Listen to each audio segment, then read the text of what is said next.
My only reward for repairing that alien craft was the truth. And what that being revealed to me about the moment after death and the figure we call Christ changes everything humanity thinks it knows. Forget the sermons. Forget the comfort of ritual. What I'm about to share isn't religion. It's resonance. A hidden connection between science and spirit that was buried long before any church was built. What I saw that night wasn't faith. It was physics, the law that governs the soul itself. And once you understand it, your life, your pain, even your purpose will start to make sense in a way it never has before. But I need to warn you, this knowledge doesn't come without a price. It will light up parts of you that have slept your entire life. But it might cast shadows you can't control. If you're ready to see what exists 1 second after you die, what no priest, preacher, or scientist has ever dared to explain, subscribe, and turn on notifications. Because what Bill Harper discovered in that storm over West Texas wasn't the end of a mystery. It was the beginning of a revelation the world has ignored for 2,000 years. Now, let me tell you how it all began. At dawn, Shackelford County looks washed out. A place left behind by time. Faded billboards lean over County Road 142. Their paint peeled into scripture you can't quite read. The wind tastes of dust and diesel. And somewhere down that lonely stretch of road, in a single-story home surrounded by dying mesquite, lives a man who no longer expects miracles.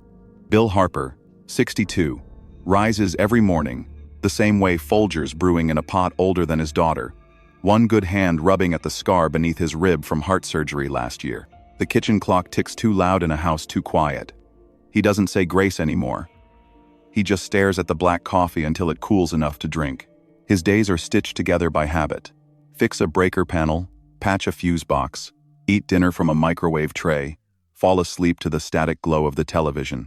The paycheck stopped coming steady after the oil company outsourced. The mortgage is 3 months behind. The phone rings only for bills or wrong numbers. Faith, once the pillar that held his life upright, has turned to dust between his fingers. Once, he'd been a churchman. Southern Baptist. The kind who'd show up early to test microphones, who'd bow his head even when he didn't feel like praying. For 10 years, he asked God for one thing: to save his son. But addiction is a slow storm that wears the roof away a shingle at a time, and the night they found his boy cold in a motel room, something in Bill's chest quit beating properly. He didn't stop believing in God all at once. He just stopped expecting him to answer. The cross above his workbench collected dust. The Bible on the nightstand became another piece of furniture. Prayer turned into silence. And silence, after enough years, turns into armor. The loneliness of rural Texas isn't just distance, it's sound. The whine of cicadas, the hollow knock of wind against a tin roof, the distant rumble of an 18-wheeler you'll never see. Bill lives inside that sound, wrapped in it like an old coat. The world moves on. He used to check his mailbox twice a day, hoping for something, anything to break the pattern. Now he checks out of muscle memory, junk mail, foreclosure warnings, VA paperwork he can't bring himself to fill out. The only letter that mattered came years ago. We regret to inform you. The kind of words that change the way you read everything after. Still, every evening, just before sunset, he walks out to the porch. It's the one ritual he hasn't given up. The boards creak beneath his bare feet. The air smells of mesquite and the ghosts of rain. He watches the horizon bleed orange, then purple, then black. He doesn't pray, but his silence feels like the space where prayer used to live. Inside, the TV murmurs an old sermon replayed on a Christian network. The preacher talks about faith the size of a mustard seed. Bill almost laughs.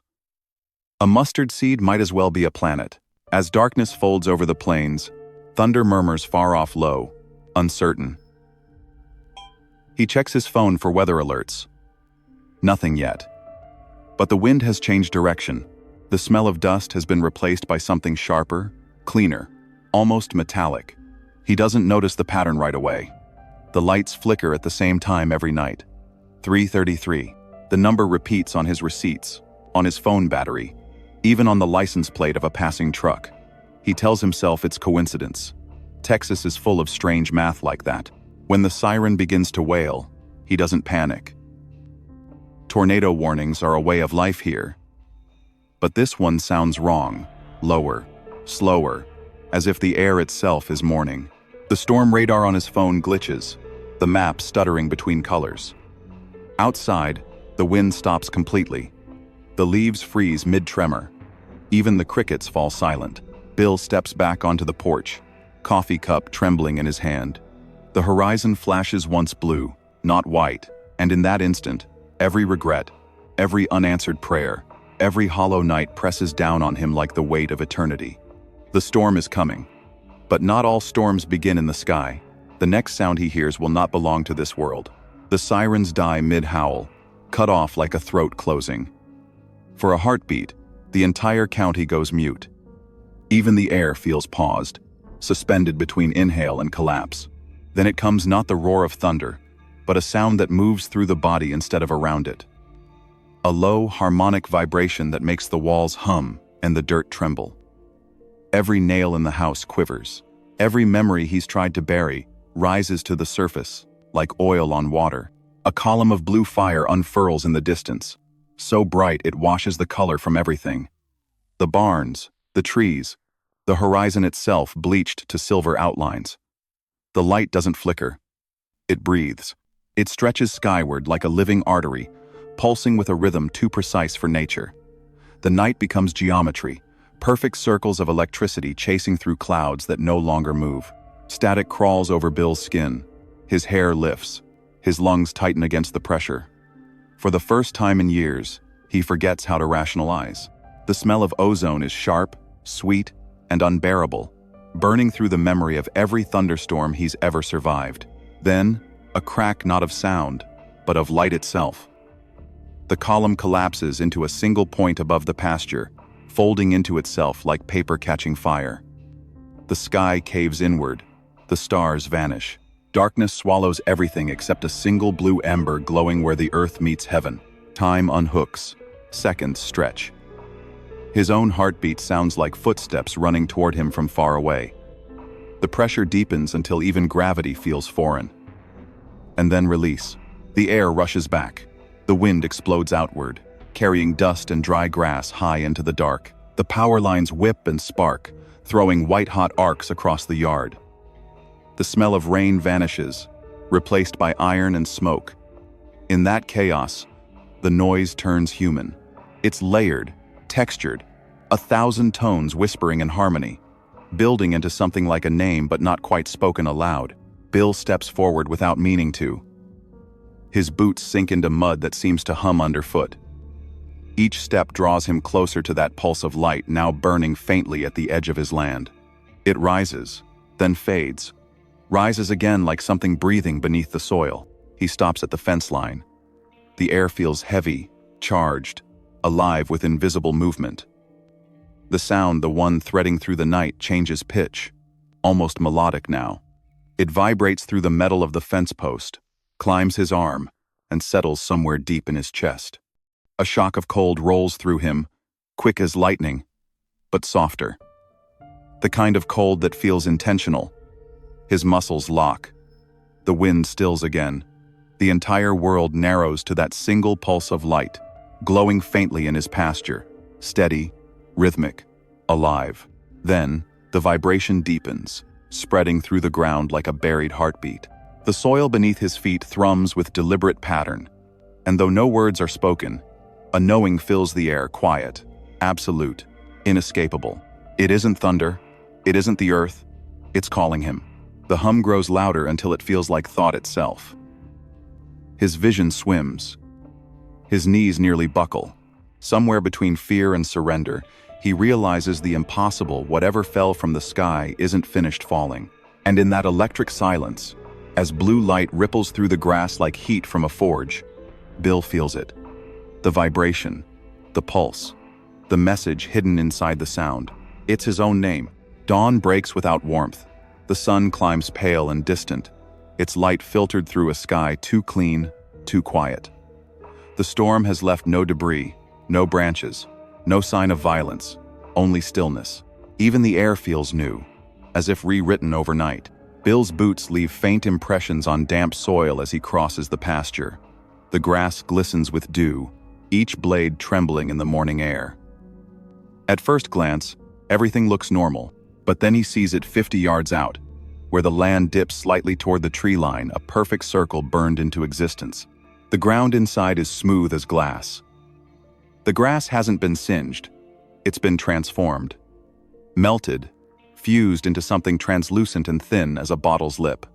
Sunlight refracts through it, scattering small rainbows across the dirt. It isn't destruction, it's precision. Too exact for weather, too deliberate for chance. The closer he gets, the quieter the world becomes. Even his own breathing seems muffled. He crouches at the edge of the circle and touches the glassy surface. It's warm, alive. Beneath it, faint veins of blue pulse like trapped lightning. The vibration returns soft this time, intimate, almost like a heartbeat pressed to his fingertips. He follows it toward the oak tree that marks the far side of his land. The trunk bears a faint scorch, a shallow wound spiraling upward in a perfect helix. Beneath its lowest branch lies something that doesn't belong, something that changes the scale of everything he's ever believed about the world. It isn't metal, but it catches light like polished steel. It isn't flesh, but it bends as though breathing. Shapes of impossible symmetry shimmer across its surface, geometric patterns that shift when you're not looking. It lies still, folded in on itself, giving off a faint glow that flickers in time with the pulse of the earth. The air grows heavy, pressing down on him. A tremor runs through the soil, subtle but deliberate, like the first note of a song. His heartbeat syncs with it, unwillingly, perfectly. For the first time, he feels the planet not as ground beneath him but as a living thing, exhaling through him. His throat tightens. Every cell in his body whispers that this moment is sacred, even as his mind screams it's wrong. The air smells faintly of copper and ash. A soft light leaks from the creature's form, painting the grass in pale blue. Its surface ripples once, as though aware of being seen. Bill doesn't move. The world doesn't either. The breeze stops mid-motion. A bird cry freezes in the distance, and for one impossible second, the universe holds its breath. The glow sharpens, not brighter but deeper, as if color itself were folding inward. Then, stillness. Something passes through him. Not sound, not voice. A transmission without language, entering not through ears, but through awareness itself. The words are not spoken, yet they exist clear, undeniable, written directly into the silence of his mind. A phrase that severs reason from reality and leaves him trembling on the edge of something far larger than fear. Help me, and I'll show you what happens 1 second after you die. The air exhales. The birds cry again. The world resumes its motion as though nothing has changed. But something has. The circle beneath the oak gleams softly, pulsing once like a living eye opening to daylight. And Bill Harper alone, shaking, unarmed, knows in that instant he's been chosen for something no man alive could bear to understand. The silence answers him with a promise too big for words. And the morning sun, bright, indifferent, rises over a pasture that will never belong to this world again. The air inside the workshop feels different, thicker, almost deliberate, as though the walls are holding their breath. Dust motes drift in the sunlight like suspended ash, each particle caught between gravity and grace. The scent of oil, sweat, and copper fills the air, his world condensed into a single room. Against the far wall, beneath an old wooden cross coated in decades of grease and neglect, something otherworldly stirs beneath a welding blanket. Every flicker of the shop light bends around it, subtly wrong, as if space itself can't decide how to behave in its presence. The hum of the being merges with the electric buzz from the fluorescent bulbs, forming a note somewhere between a prayer and a warning. Bill's pulse keeps time with it. The cross above the bench tilts slightly, the nail holding it strained by years of heat and silence, and for a moment, it seems to vibrate in sympathy with the creature's glow. He stands there, motionless, feeling both sinner and saint. His palms ache from gripping the edge of the workbench. The memory of sermons floods his mind, verses about idolatry, about fallen angels, about mankind's hunger to touch what is divine. Yet something deeper than fear holds him still. He isn't bowing before it, he's witnessing it. And witnessing, he realizes, is not the same as worship. The being pulses again, and the shop's hanging tools rattle softly. Wrenches sway like pendulums. Socket sets ring in perfect rhythm. There's meaning hidden in the movement, like code embedded in chaos. A strange recognition blooms inside him. His tools, the same ones that built and repaired the visible world, now seem to respond to the invisible one. The air ripples.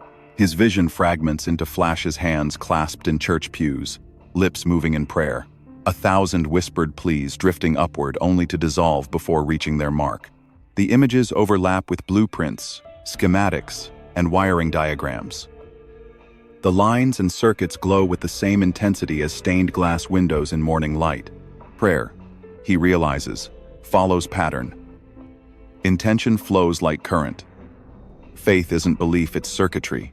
The creature doesn't speak, but its presence rearranges thought itself. Bill senses an understanding that transcends language. Every plea ever uttered by mankind carries energy, some misdirected, some grounded, some lost to interference. Doubt breaks the circuit. Fear acts as resistance.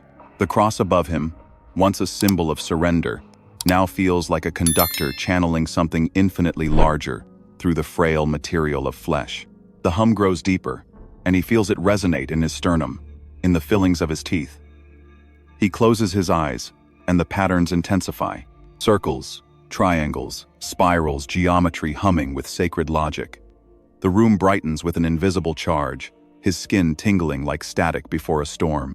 In that brightness, he understands something impossible. The being doesn't just know what prayer is, it measures it. For a moment, he feels seen by a power that is neither judging nor forgiving, only observing, like gravity, like magnetism. The comfort terrifies him. Faith, stripped of its poetry, becomes a form of physics. And if faith is law, then doubt has consequence. He looks at the old cross again, its wooden grain glowing faintly blue in the creature's light. It no longer feels ornamental, it feels functional. A reminder that even symbols have circuitry. He wonders if, by hiding this being beneath it, he's committing heresy or fulfilling prophecy. Then, without sound, a number begins to pulse across his vision. 333. It flickers in the dust, in the gleam of a wrench, in the reflection on the cross.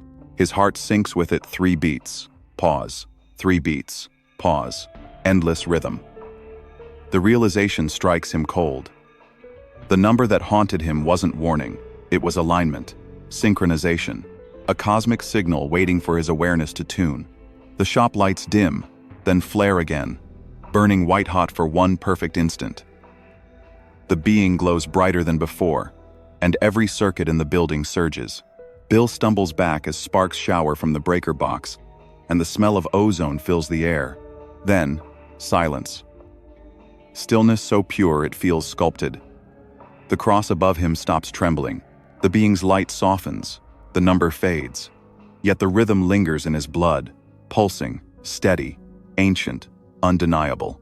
The bargain has been struck, though he doesn't yet know what he's given or what he's agreed to receive. The next day, reality begins to flex around him. Light behaves differently in the shop.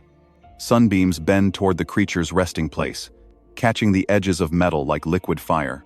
The smell of ozone lingers long after the tools cool. When Bill touches a copper wire, a faint vibration dances through it, alive with more than electricity. In his mind's eye, images unfold like blueprints drawn in light. He sees invisible lines stretching between people, places, and thoughts, a vast field connecting every soul to every atom. The being's presence amplifies it, translating divine order into something almost mechanical. It's not preaching, it's demonstrating. Faith, he realizes, functions like current. Belief directs it.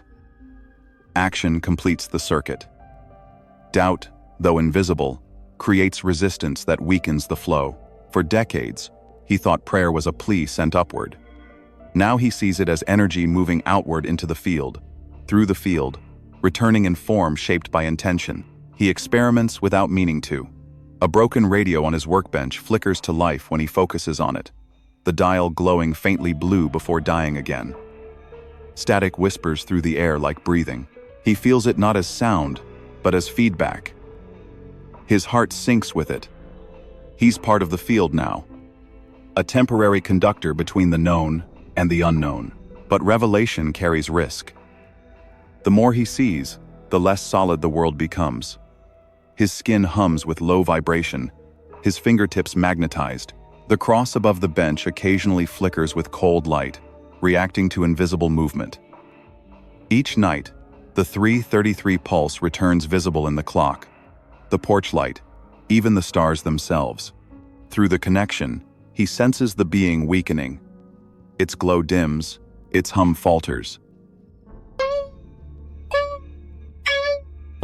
When it communicates, the imagery grows darker, static fractures through vision, flashes of figures watching from distances he can't measure. The message is simple, yet carries the weight of eternity. The field is not unguarded. There are systems forces built to keep it undiscovered. Doubt isn't human weakness. It's interference. Something has long ensured humanity remains blind to how faith truly functions. Bill's hands tremble as the meaning crystallizes. Every unanswered prayer, every lost hope, might not have been silence from above.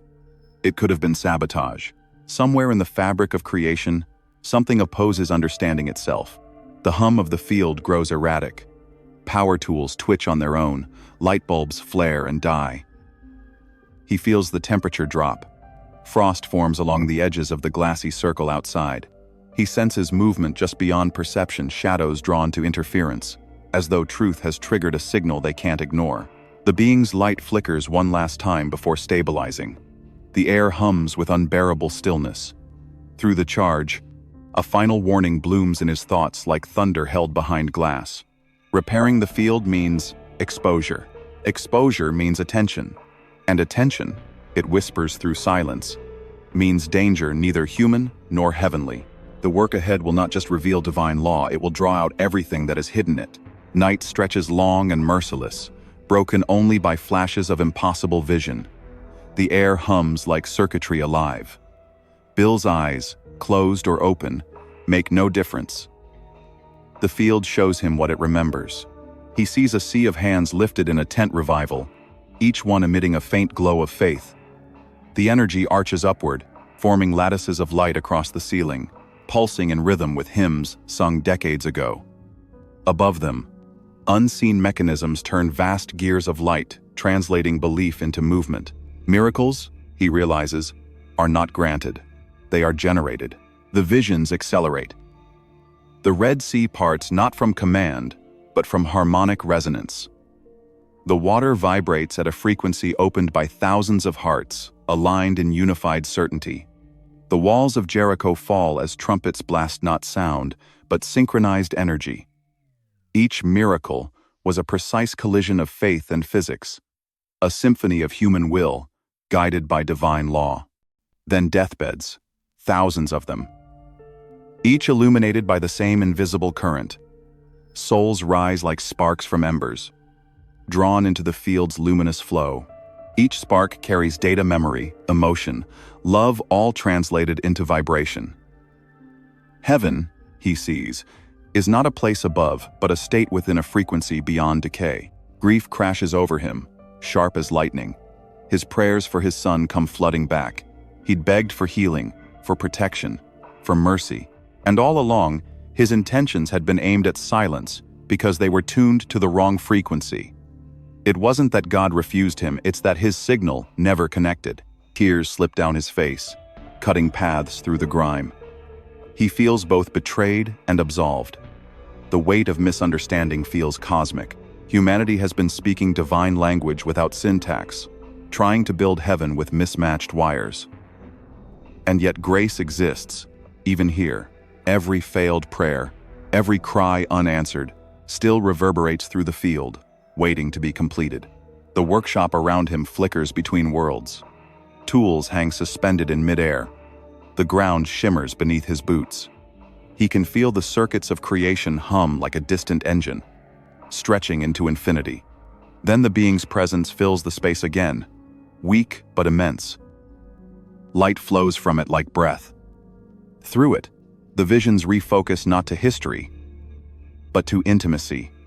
Bill's workshop fades, replaced by a motel room dimly lit in amber. A motionless body lies on a bed. He recognizes it instantly. The ache is surgical. He doesn't want to see, but the field shows him anyway. His son's final heartbeat releases light, warm, radiant, peaceful. For a fraction of a second, everything within the room freezes. Then, a ripple like the surface of water when touched by wind passes through reality. His son's spirit rises in silence, merging seamlessly into the current of divine energy, swallowed not by darkness, but by impossible calm. Bill collapses to his knees, unable to breathe. He sees it the mercy he thought was missing. Death wasn't punishment. It was transition. But the vision doesn't fade. The field begins to distort, the colors deepening into ultraviolet. The being trembles, flickering like an overdriven bulb. The hum turns sharp, almost panicked. Something in the frequency shifts a static that feels hostile. Then comes the whisper in his consciousness, colder than before. It doesn't offer peace. It offers truth. It can show him what lies beyond the second after death, but it cannot promise he'll return the same. The workshop vanishes completely. Only light remains, folding in on itself, waiting for his decision. And for the first time since his son died, Bill doesn't ask for an answer. He simply steps forward into the hum. The world dissolves around him, wood, metal, air all unthreaded in an instant, pulled into silence so deep it feels like the memory of sound. There is no floor beneath him, no sky above, only vibration. It moves through him like water through sand, stripping away weight, fear, and time. His eyes are open, but sight has been replaced by knowing. The first thing he feels is warmth, not the kind that burns skin, but the kind that recognizes it. It moves through him with intention, reshaping the edges of everything he's ever believed. Colors he doesn't have words for spiral across infinity, alive and intelligent. Somewhere in that radiance, he senses movement, gentle, human, unmistakable. His son. The boy's presence arrives like scent before memory. The field ripples, and from within the light, a pattern emerges, a soft silhouette. More energy than flesh, more music than shape. The moment carries a kind of weightless gravity. Everything in Bill aches toward it. But there is no touch here. No distance to cross. There is only resonance. His son's essence hums in perfect harmony with the light that surrounds him, and the realization strikes with holy force. This place doesn't contain God. It is God. He watches as the boy's last heartbeat replays not as tragedy, but as translation. Each pulse transforms into light, dispersing outward, joining the field like a drop folding into ocean. Bill feels the mathematics of mercy written into every particle, the perfection of exchange. Nothing lost, nothing wasted. Death, he sees now, isn't an erasure. It's conversion. A shift in frequency from matter to meaning. The sight fractures him open. Years of bitterness collapse under the immensity of comprehension. The guilt that clung to him, every prayer unanswered. Every night spent raging at heaven melts away. His son didn't vanish into silence. He became sound. The vision expands. He sees thousands of souls in motion, leaving their bodies not as ghosts, but as signals. Bright, ordered, infinite. Some slow. Each frequency bends toward one great convergence, an endless consciousness humming at the heart of creation. The love radiating from it is unbearable in its precision. It feels like standing inside the center of forgiveness itself. Through it all, one truth blooms clear. Faith is not belief in the unseen. It's alignment with it. Existence continues not by favor, but by design. Heaven isn't somewhere above, it's everywhere, waiting for perception to tune into its range. A sudden tremor rips through the light. The piece folds back, compressing into sharp stillness. The field around him pulses, once 3 beats. Pause. 3 beats. Pause, the pattern he knows too well. The being's presence returns, distant, but commanding. Its tone carries weight that bends thought itself. A barrier rises between him and the light, translucent and merciful. The vision fades from pure clarity into shimmering fragments, leaving behind afterimages that burn like truth too bright to bear. He feels himself dragged gently backward through layers of existence, the warmth cooling, the frequency lowering until gravity returns. The smell of oil and iron replaces the scent of eternity. He's back in the workshop, body trembling, breath shallow. The cross above the bench flickers with faint blue fire, glowing just enough to remind him of where he's been. The being radiates weak light from the far corner, its form collapsing inward like a dying star. Yet the space around it hums with authority, vibrating words that never touch air. This knowledge, it conveys, is not a gift, it's a burden. The laws he has witnessed were never meant to be spoken. The field must remain hidden from those who would weaponize what was meant for worship. Truth this large, it warns, demands silence. Bill's pulse sinks again with the 3:33 rhythm. Every flicker of the lights feels like a heartbeat of heaven trying to communicate through power lines. He can feel the afterglow of his son's essence still imprinted behind his eyes, shimmering between tears and awe. Outside, thunder rolls low across the plains. The wind has changed direction. Every instinct tells him the vision should have ended in peace. But the silence it leaves behind feels too deliberate, too expectant. The workshop seems to lean closer, listening. And somewhere inside that stillness, the unspoken warning repeats not in fear, but finality. This truth cannot be told, but the world is already listening. Morning drags itself over the plains like smoke. The storm has moved east, but the air hasn't calmed. Static clings to every surface. The horizon feels watched. Bill hasn't slept. The glow behind his eyes still flickers with the memory of light. The world outside looks ordinary, but it behaves as though something sacred just passed through it. He notices them first as glints of sunlight on metal 3 black SUVs idling on the county road a mile away. Their engines purr low, steady, patient.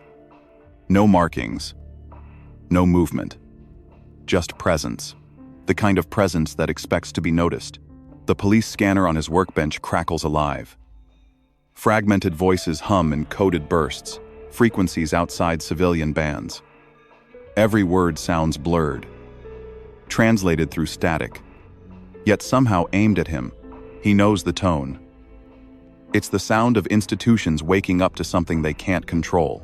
He kills the scanner, but the hum doesn't stop. It migrates to the walls, to the copper grid beneath the floor, to the air itself. The field is leaking. What was supposed to stay invisible has begun to bleed into the fabric of the world. The grass outside bends in concentric rings, invisible energy warping the wind. Bill steps to the window. The black vehicles haven't moved, but he can sense instruments inside machines measuring frequencies, tracking signals that human eyes can't see. Somewhere in a control room hundreds of miles away, graphs are spiking, alarms blinking. Men in headsets whispering words like anomaly and containment. Paranoia crawls slow but deep. Yet beneath it runs a question heavier than fear. If the truth he's seen belongs to God, does hiding it protect heaven or deny it? Every fiber of him wants to shout the revelation to the world, to prove that death isn't loss, that faith is law, that love is measurable and real. But he remembers the warning carved into silence. Some knowledge cannot survive translation. The cross above the bench hums faintly, vibrating in sympathy with the unseen energy pulsing below.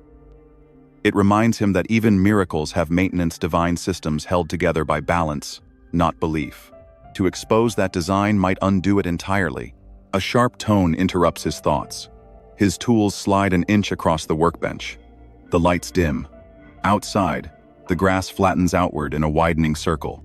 The being's light flickers wildly now, no longer serene but stuttering, breaking apart in shards of brilliance. It's losing coherence, its form unraveling like smoke in water. The air grows cold, heavy with ionized weight. His ears fill with a low frequency that feels like pressure more than sound. The storm that had moved east begins to turn back, pulled toward the anomaly like metal to magnet. Clouds roll in from nowhere, their undersides pulsing with blue fire. Bill's heart races. He realizes this isn't coincidence. The men on the road aren't the only ones who detected the breach. The atmosphere itself has responded. The heavens are coming to reclaim what doesn't belong here. The creature's glow falters to a dim core, its hum reduced to a thin whistle at the edge of hearing. The light inside it flickers between blue and white, fading faster each second. He feels a wave of desperation that isn't his own energy reaching out for grounding, begging for stability. Lightning splits the horizon, striking somewhere beyond the tree line. The sound arrives late, shaking the glass. The black SUVs turn their headlights on. The storm has chosen its witness. As the thunder builds again, deeper and closer than before, Bill understands that whatever he does next, whether to protect the truth or let it die, will decide not only his fate, but how long this secret stays buried beneath American soil. And behind him, in the flickering workshop light, the being's last pulse trembles like a prayer losing its signal. The wind returns like a warning, low, unbroken, and carrying the smell of ozone and wet iron. The horizon bruises to a deep violet as storm clouds gather over the open Texas plain, their bellies illuminated from within by silent flashes of light. The air is thick enough to taste metallic, electric, deliberate. Nature feels aware, as if the sky itself understands what's about to happen and disapproves. Inside the shop, every tool hums faintly. The DeWalt driver vibrates on the bench, responding to a frequency just beyond hearing. Bill's pulse syncs with it. The grid beneath the floor waits, unfinished copper wire coiled like veins ready to carry the blood of revelation. The being's glow has dimmed to a flickering core, each pulse weaker, shorter, closer together. Its light no longer fills the room. It clings to survival like a candle fighting the wind. He kneels in the dirt beside the concrete foundation where the final ground rod lies untouched. The copper glints in the last light of day, smooth and unbent, holy in its simplicity. He sets it upright, braces it with his boot, and feels the first drop of rain strike the back of his neck, cold, deliberate, like a countdown. The first blow of the post driver cracks the silence.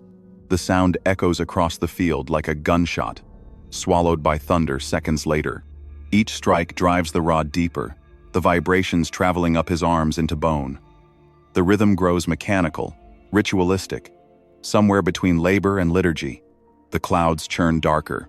Wind claws at the tin roof. The smell of rain sharpens into copper and smoke. With every hit, the air seems to protest, the sky groaning, thunder rolling in longer intervals as though warning him to stop. But he can't. The being's light has almost gone out, its hum now a faint heartbeat lost in static. He drives another rod, then another, building the circuit that bridges heaven and earth. Sweat runs down his temples, turning to rain halfway down. His breath steams in the dimness, rhythmic and short. The earth beneath him trembles with each strike, as though something beneath the soil resents being pierced. Lightning webs across the clouds, branching like fractured veins. The wind screams through the power lines, bending them into arcs that moan against the storm. He presses on. Each blow lands heavier than the last, sparks flickering where metal meets earth. He feels the pulse of energy moving through the grid, a slow awakening beneath his feet. He remembers the cross above his workbench, its wood darkened by years of grease and dust. The symmetry of it. The way it holds weight, not just in symbol, but in structure. Now, every strike of the hammer feels like a reenactment of something ancient, copper and dirt, replacing wood and flesh. Each impact echoes like penance, each vibration a prayer he never learned to say. As he tightens the final clamp, the storm arrives in full. Rain falls in sheets, each drop like glass shattering against the ground. The pasture disappears into silver blur. He moves faster, connecting the last copper strap to the main terminal. The air flashes white. For an instant, everything rain, dirt, metal, sky exists as a single, blinding unity. The hum returns not from the being, but from the earth itself. The grid is alive. Current flows invisibly through the soil, mapping circuits of light beneath his boots. His tools rattle in resonance. The cross on the wall glows faintly blue, its arms vibrating like tuning forks. He crouches to secure the final wire, his hands slick with rain. His breath catches. The hum rises to a pitch that feels like pressure, not sound. Somewhere inside the storm, the frequency 333 pulses again, steady, infinite, undeniable. Then silence. The air thickens, charged and expectant. Every hair on his body stands upright. The wind stops mid-motion. Even the rain seems to pause between falling and not falling. The copper rod beneath his hand glows faintly, casting light upward through the mist. He looks up, and in that same second, the sky answers. Lightning slams into the center of the pasture with a force that erases thought. A white explosion engulfs everything: the shop, the cross, the field, the sky. For an instant that feels like eternity, the line between heaven and earth dissolves. And then blackness. The world stops. No thunder, no rain, no motion. Just an impossible stillness that stretches in every direction. The air itself glows faintly blue, particles suspended mid-fall, each raindrop frozen like glass beads caught between heartbeats. Bill is standing, or something that was once Bill. His body feels distant, lighter, unanchored. The field beneath him is radiant, no longer dirt but pure energy woven in luminous threads. The copper grid glows beneath the surface, pulsing with a rhythm that matches his own fading awareness. The being's form has vanished, replaced by a vast, invisible order humming through everything. The field has activated. A veil tears quietly across the horizon, a thin, transparent film that ripples like the surface of water. Through it, he sees movement points of light rising slowly, each one delicate as a spark drifting from a dying fire. They ascend not in chaos, but in patterns, spirals, lines, constellations, each drawn toward a central current flowing skyward. The sight floods him with recognition. These are souls, millions of them, each carrying the faint echo of human memory. He can feel their resonance. Laughter, love, regret, fear, all stripped to frequency, pure and precise. They drift upward like magnetic dust, merging into the current that binds all creation together. Time loses meaning. He can see centuries unfold in a single breath, the energy of faith looping through civilizations, building unseen architecture in the heavens. Every prayer, every act of mercy, every quiet forgiveness becomes part of this scaffolding of light. Heaven isn't a destination. It's an accumulation of everything good humanity has ever released into the field.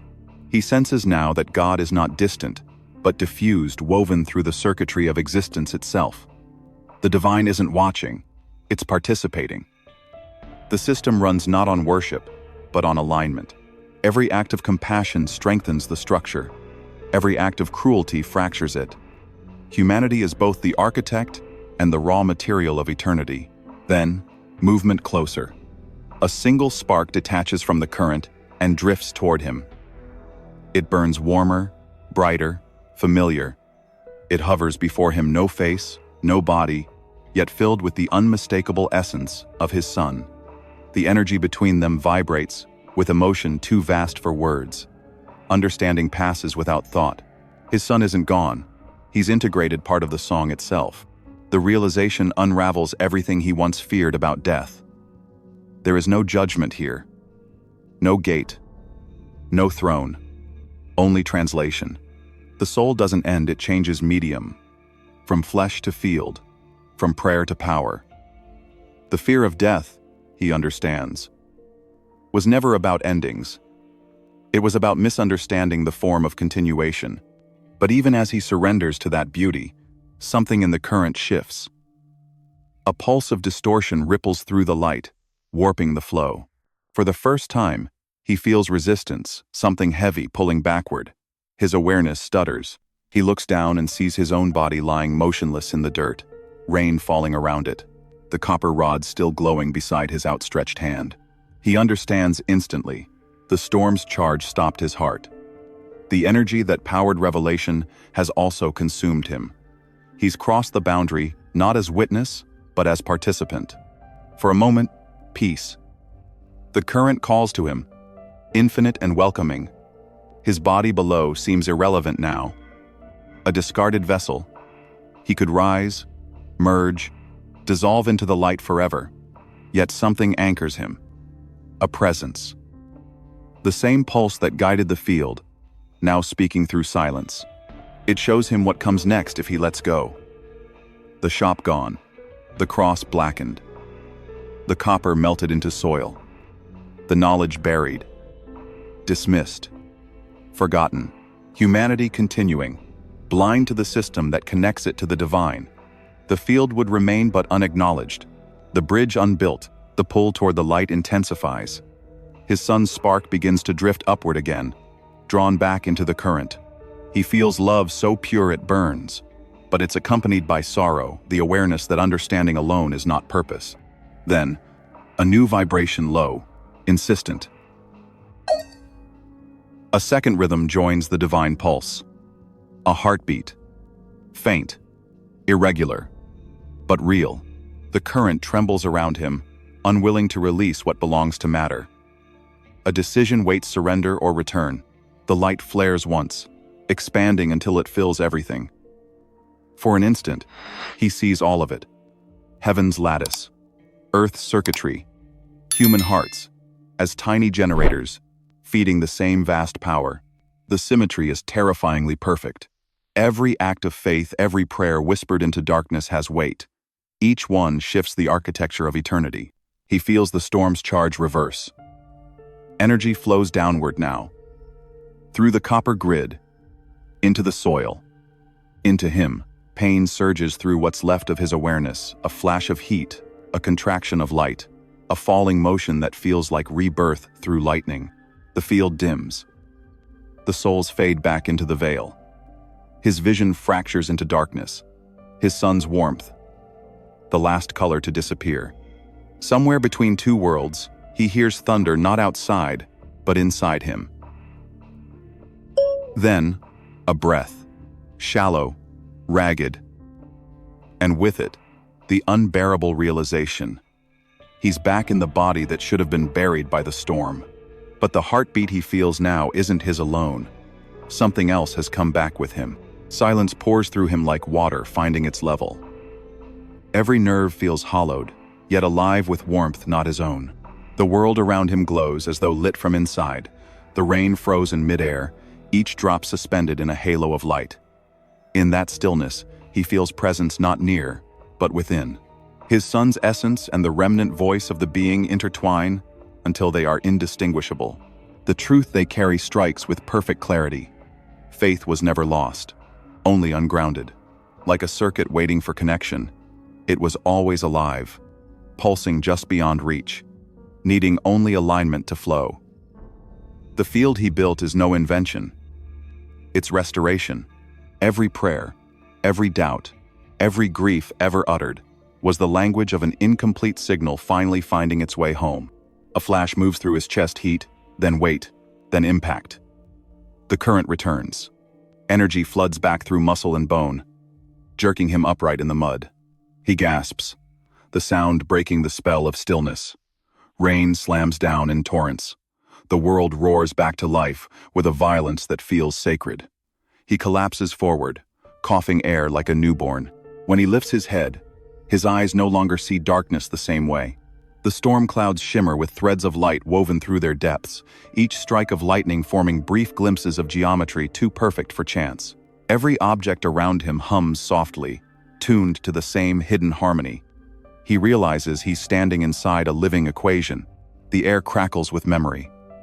The copper grid beneath his feet radiates gentle warmth. The charge diffused now into something steady, almost heartbeat-like. His reflection shimmers in a puddle, eyes illuminated faintly gold, pupils ringed with blue fire. He can feel energy flowing in and out of him like breath, no longer bound by flesh alone. A pulse travels through the ground, slow and final. The being's form, once brilliant, now glows dimly beside the melted edge of the circle. Its light folds inward, compressing into a single point that rises for a moment and then dissipates into mist. There is no sound, no farewell, only the understanding that its purpose is complete. The rain softens. Steam rises from the soil where lightning struck. The circle, once a scar of glass, still glows faintly beneath the surface. Blue and alive, as if the earth itself remembers. The air smells of burnt metal and new beginnings. He stands in the center, soaked, trembling, but unafraid. The weight of the vision lingers, not as burden, but as clarity. He understands now that resurrection isn't reversal, it's redefinition. Life doesn't return as it was. It evolves into what it always meant to be. Thunder rolls one last time, distant and low, fading toward the horizon. Bill looks up at the sky, empty, pure, endless, and feels the pulse of the storm fading within his veins. Whatever force raised him wasn't mercy. It was mathematics written in light. Then comes the paradox. Quiet, but absolute. Faith is not belief in God. It's participation in Him. And as the storm drifts east, leaving only the faint hum of the circle glowing under rain, the last trace of the being disappears into the horizon like breath leaving creation itself. By morning, the storm is just rumor. The sky clears, pale and fragile, over a landscape scrubbed clean. County officials arrive by noon boots, crunching glassy soil, clipboards in hand. They call it a lightning strike, a fluke of physics, a story not worth telling twice. News travels fast in small towns, but belief travels slower. Within a week, the story reduces to gossip. Old men at the diner call him Lightning Bill, shaking their heads over coffee. The sheriff jokes that he fried his breaker box. Teenagers drive out at night hoping to see UFOs. The field becomes myth before the grass grows back. But inside the small house at the end of the gravel road, something has changed. The hum never stopped. When Bill prays, the air vibrates. The cross above his workbench glows faintly during storms, as if memory and electricity share the same pulse. His tools no longer rest silent when he touches them. They sing in soft, harmonic tones that fade as soon as he lets go. Radios tune themselves to a single frequency, 333. Always the same, always waiting. He rebuilds the shop in silence, not to fix what broke, but to understand it. He wires the grid back together, this time careful not to complete the circuit fully. Some truths, he's learned, are meant to remain half-built. Faith, like current, needs resistance to reveal its strength. Weeks pass. His daughter visits from Dallas. She finds him different, softer, slower, eyes carrying light where grief used to live. He listens more than he speaks. When she asks about the storm, he doesn't deny it happened, but he doesn't explain either. Some knowledge isn't meant to convert. It's meant to steady. At night, he walks the pasture, barefoot, feeling the hum beneath the soil. The circle still glows faintly under the rain, a ghost of light that never fully fades. Sometimes, when the wind is right, he hears a low vibration, 3 pulses, pause, 3 pulses, pause, the signature that once guided everything. He has stopped trying to measure the divine. Instead, he learns to live as part of its circuitry.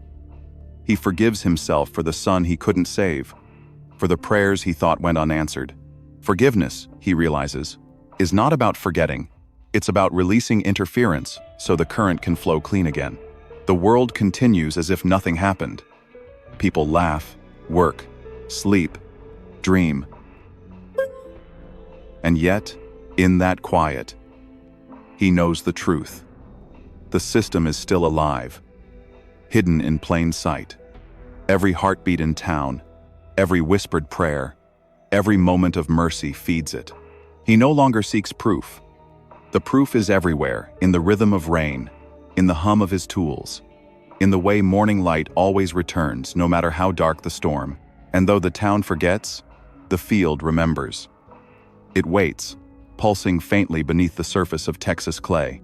One day, someone else will feel that vibration beneath their feet and wonder what it means. And when they do, the current will rise again, faith finding ground, just as it always has. Night settles like ink poured over glass. The house is silent except for the low hum of rain tapping the window panes.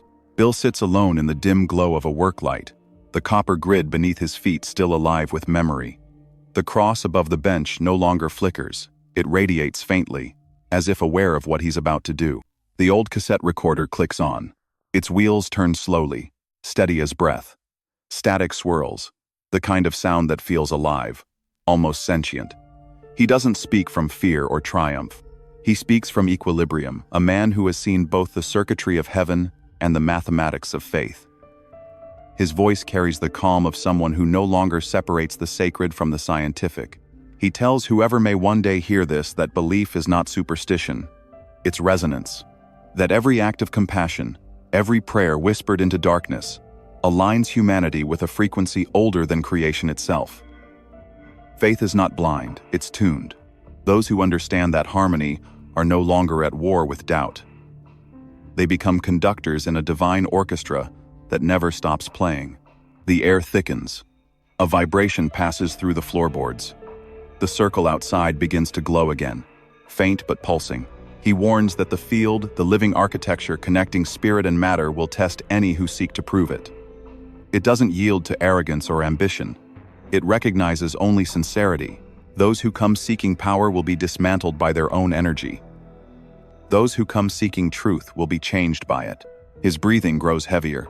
The lights dim. The clock on the wall freezes at 3:33. He knows what it means.